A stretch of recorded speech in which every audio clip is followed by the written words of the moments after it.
राधिका बरसाने वारी की जय। राधे राधे। शिव पुराण के अंतर्गत उमा संहिता के 11वें अध्याय में मृत्यु के पश्चात यमपुरी के मार्ग में सुख सुविधा देने वाले कर्मों के बारे में बताया गया है। आज हम इसी के बारे में बात करेंगे। जब हम किसी की मदद करते हैं या उसे उसकी आवश्यकता के अनुरूप वस्तु दान में देते हैं तो वह व्यर्थ नहीं जाती। किसी भी प्रकार का कर्म, किसी की मदद किया हुआ या किसी को दी हुई वस्तु, यह कभी भी व्यर्थ नहीं जा सकती। यह शिव पुराण के अंतर्गत कहा गया है। यह सब वस्तुएं जिन्हें हम दान या किसी की मदद के रूप में देते हैं, वह सब वस्तुएं मृत्यु के पश्चात यमपुरी के मार्ग में हमें मिलती हैं और इन्हीं वस्तुओं के कारण हम सुविधा पूर्वक मृत्यु के पश्चात यमपुरी के मार्ग की यात्रा करते हैं। शिव पुराण में यह बताया गया है कि हमें कौन कौन सी वस्तुएं दान में देनी चाहिए ताकि मृत्यु के पश्चात हमारा मार्ग सरल और सुविधापूर्वक बीत जाए। अन्न, जल, वस्त्र। शिव पुराण में यह बताया गया है कि हमें कौन कौन सी वस्तुएं दान में देनी चाहिए ताकि मृत्यु के पश्चात हमारा मार्ग सरल और सुविधाजनक हो जाए। यह वस्तुएं अन्न, जल, घोड़ा यानी आज के समय में वाहन मान लीजिए, गाय, वस्त्र, शैया, छाता और आसन। यह 8 वस्तुओं का दान यमलोक के मार्ग के लिए अति उत्तम बताया गया है। इसमें अन्न का दान सबसे बड़ा दान कहा गया है।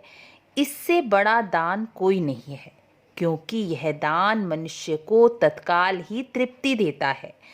अन्न के बिना भूख से समस्त मनुष्य जीव मर जाते हैं, इसलिए सभी लोग अन्न की ही प्रशंसा करते हैं। यह समस्त जगत अन्न से ही धारण किया जाता है।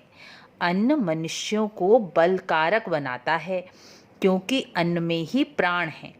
आपने भी देखा होगा, अन्न के बिना हम सभी स्वयं को निर्बल महसूस करते हैं। कोई, जैसे हम नवरात्रों में ही फलाहार रहते हैं, तो नवरात्रों के बाद अन्न जब खाते हैं तो नवरात्रों के बजाय अन्न खाने के बाद हम ज़्यादा बलिष्ठ महसूस करते हैं, क्योंकि अन्न में प्राण होते हैं। अन्न के बिना हम सभी स्वयं को निर्बल ही महसूस करते हैं।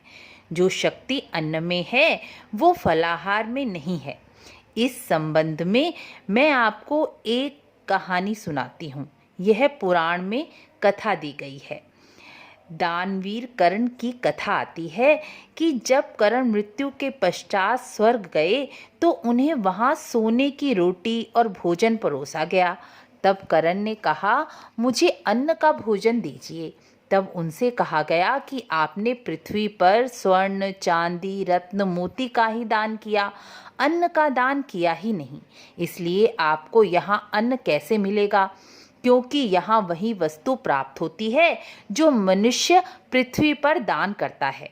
तब कर्ण ने अपनी संतानों को स्वप्न में आकर उनके निमित्त अन्न दान करने के लिए कहा। तब उन्हें स्वर्ग में अन्न की प्राप्ति हुई। इसलिए हमें भी सामर्थ्य अनुसार यह 8 दान अवश्य ही करने चाहिए, ताकि मृत्यु के पश्चात हमारा मार्ग भी सरल और सुविधापूर्वक पूरा हो जाए। क्योंकि मरना तो सभी को है। जो इस बात को स्वीकार कर लेता है वह यहाँ भी अच्छे कर्म करके यहाँ भी सुखपूर्वक रहता है और यमपुरी का मार्ग भी सुख सुविधा पूर्ण बना लेता है। शिव पुराण की उमा संहिता के अनुसार मनुष्य को अपनी मृत्यु सुधारने के लिए यह 8 प्रकार की वस्तुओं का दान अवश्य ही करना चाहिए। जब हम मनुष्य जीवन को सुखी बनाने के लिए तरह तरह के कार्य कर सकते हैं, तो मृत्यु के पश्चात यात्रा को सुखी बनाने के लिए यह कर्म क्यों नहीं कर सकते। हमारे ग्रंथों में जीवन और जीवन के उपरांत मृत्यु के पश्चात भी क्या करना चाहिए, क्या नहीं बताया गया है। उमा संहिता का 11वां अध्याय जो मनुष्य सुनाता है, सुनता है या श्राद्ध में ब्राह्मण के द्वारा सुनता या पढ़ता है, उनके पितरों को भी अक्षय अन्नदान और पितृलोक प्राप्त हो जाता है। राधे राधे।